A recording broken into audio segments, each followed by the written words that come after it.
इस कार्यक्रम की प्रायोजक है सोना ब्यूटी पार्लर सरसीवा। नमस्कार, एक बार फिर बहुत स्वागत है ACN 24 न्यूज में। मैं हूं आपके साथ हेमंत। चलिए गौर करते हैं खबरों पर।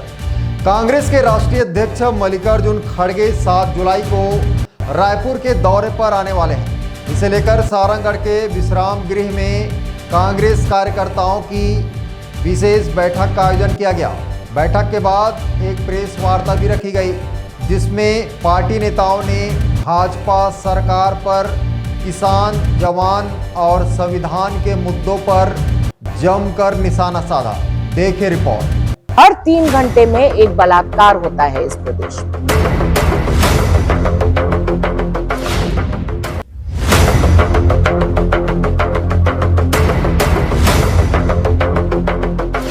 हमारे किसान त्रस्त हो चुके हैं, चाहे वो नकली खाद के मामले में हो, चाहे वो नकली बीज के मामले में हो, चाहे वो KCC के माध्यम से कर्जे के मामले में हो, या फिर बहुत सारे अत्याचार जो उनके खिलाफ उठाया जा रहा है। सारंगगढ़ में कांग्रेस कार्यकर्ताओं की बैठक और प्रेस वार्ता के दौरान प्रदेश कांग्रेस की सह प्रभारी जरिता ने भाजपा सरकार पर गंभीर आरोप लगाए। उन्होंने कहा कि भाजपा शासन में किसानों को नकली खाद दी जा रही है और यह सब सरकार की मिलीभगत से हो रहा है। उन्होंने आरोप लगाया कि गुजरात के व्यापारी जो प्रधानमंत्री मोदी के करीबी हैं, छत्तीसगढ़ के किसानों का शोषण कर रहे हैं। प्रेस वार्ता में जवानों की सुरक्षा, महिलाओं के खिलाफ बढ़ते अपराध और संविधान के उल्लंघन को लेकर भी सवाल उठाए गए। कांग्रेस नेताओं ने दावा किया कि प्रदेश में पिछले 17 महीनों में 3000 से अधिक बलात्कार के मामले सामने आए हैं। साथ ही उन्होंने सारंगगढ़ विधायक पर की गई कथित अशोभनीय टिप्पणी और जनप्रतिनिधियों की अपेक्षा की भी निंदा की। नेताओं ने यह भी आरोप लगाया कि छत्तीसगढ़ में भाजपा सरकार ने 10,000 से अधिक स्कूल बंद कर दिए हैं, जबकि शराब दुकानों को बढ़ावा दिया जा रहा है। रायगढ़ में हजारों लोगों के आशियाने उजाड़े गए और तमनार जैसे क्षेत्रों के जंगलों को काटा जा रहा है। जरिता ने आगे कहा कि हम किसान, जवान और संविधान को लेकर भाजपा सरकार के खिलाफ सड़कों पर उतरेंगे। 7 जुलाई को रायपुर में राष्ट्रीय स्तर पर एकजुट होकर जनता को दिखाएंगे कि भाजपा सरकार ने किस तरह लोकतंत्र और आम जन की आवाज को कुचला है। जुलाई को रायपुर में हमारे राष्ट्रीय अध्यक्ष श्री मल्लिकार्जुन खड़गे जी आ रहे हैं। उनके साथ हमारे राष्ट्रीय महासचिव संगठन श्री KC वेणुगोपाल जी, हमारे महासचिव प्रभारी श्री सचिन पायलट जी और उनके साथ पूरे प्रदेश से जितने भी हमारे वरिष्ठ नेतागण हैं इस कार्यक्रम में शामिल होंगे। पूरे प्रदेश भर से हमारे कार्यकर्ता, हमारे समर्थक, हमारे जनप्रतिनिधि, हमारे जितने भी प्रकोष्ठ है, सब लोग आकर इस कार्यक्रम में भाग लेंगे। इस कार्यक्रम का नाम दिया गया है किसान, जवान और संविधान जनसभा। और मैं आप सबको भी निमंत्रण देती हूँ कि आइए इस कार्यक्रम का भाग बनिए।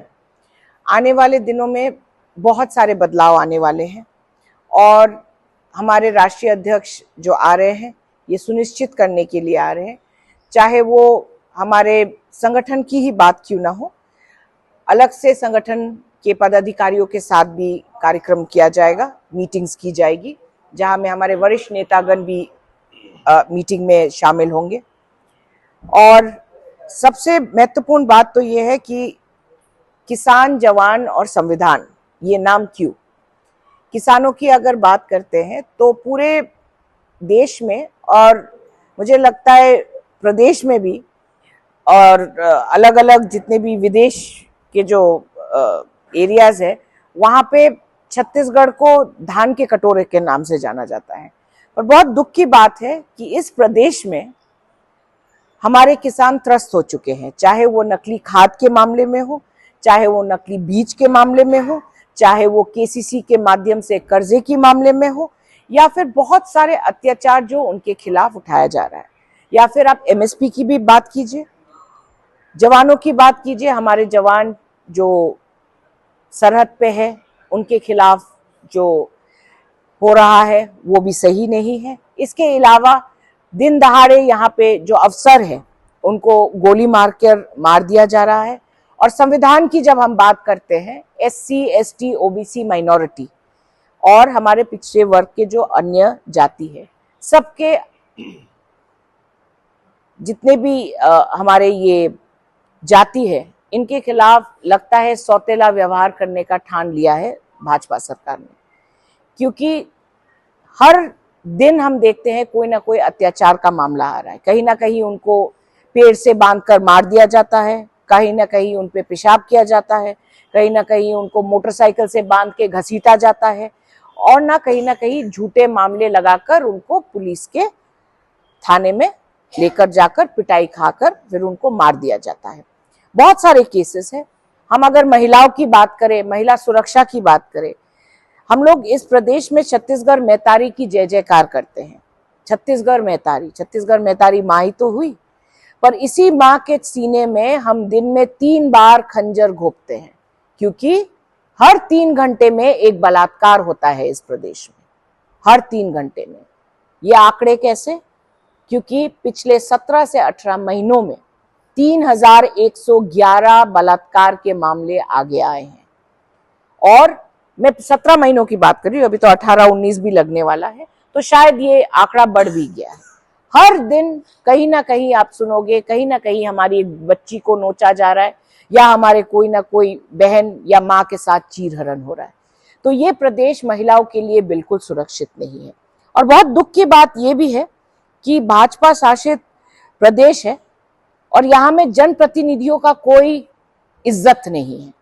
यहाँ में कुछ दिन पहले जो हुआ हमारे जनप्रतिनिधि कविता प्राण लेहरे जी के साथ, वो सही नहीं हुआ है। उनके बारे में अश्लील और जो टिप्पणी की गई सोशल मीडिया में भाजपा के एक पदाधिकारी द्वारा, बहुत ही निंदनीय है, और हम इसका कड़ी से कड़ी सजा मांगते हैं प्रशासन से। हमने प्रशासन को एक चिट्ठी भी दी है, और आने वाले दिनों में अगर इस पर कोई कार्रवाई नहीं हुई तो हम मानहानि का केस भी लगाएंगे, क्योंकि हमारी जो जनप्रतिनिधि है, प्रोटोकॉल जो है उनको फॉलो करना है, और अगर कोई भी कार्यक्रम है वहां पे प्रोटोकॉल फॉलो करना चाहिए, क्योंकि वो जनप्रतिनिधि सिर्फ एक आदमी या औरत का नहीं है, पूरे इलाके का है। पूरे इलाके ने उनको चुनकर जनप्रतिनिधि बनाया है, तो इतनी तो इज्जत बनती ही है। और अपने लोगों का हक अगर लोगों के हकों के लिए अगर लड़ना गलत है, तो मैं सोच सकती हूँ किस तरीके से भाजपा सरकार अगर सुशासन की बात करती है, किस तरीके से वो सुशासन कर रही है। सुशासन की बात करते हैं, आप ही सोचिए सुशासन के, मैं आपको एक उदाहरण देती हूँ। सुशासन का पहला उदाहरण ये है कि 10,400 के ऊपर स्कूल्स बंद हो गए हैं, मतलब पाठशालाएं बंद हो गई है, और 1400 से ज्यादा मधुशालाएं खुल गई हैं, मतलब शराब के दुकान। तो जो सुशासन की बात करते हैं, जो प्रगति की बात करते हैं, तो आप सोच सकते हो किस तरीके का प्रदेश है जहां पे मधुशालाएं खुले जा रहे हैं और पाठशालाएं बंद की जा रही है। युक्तिकरण की बात कीजिए, बेरोजगारी की बात कीजिए, हमारे युवाओं के बारे में बात कीजिए। बहुत सारे मुद्दे हैं जिसको लेकर हम अपने लोगों के बीच जाएंगे, और पूरे छत्तीसगढ़ प्रदेश के लोगों की जो मन से निकली जो आह है उसको सुनने के लिए हमारे राष्ट्रीय अध्यक्ष आ रहे हैं, और मैं आशा करती हूँ कि हमारे सभी पदाधिकारी इस कार्यक्रम में भाग लेंगे और इसका अच्छे तरीके से इस कार्यक्रम को आगे लेकर जाएंगे। बहुत बहुत धन्यवाद। जय हिंद। Bureau report ACN 24।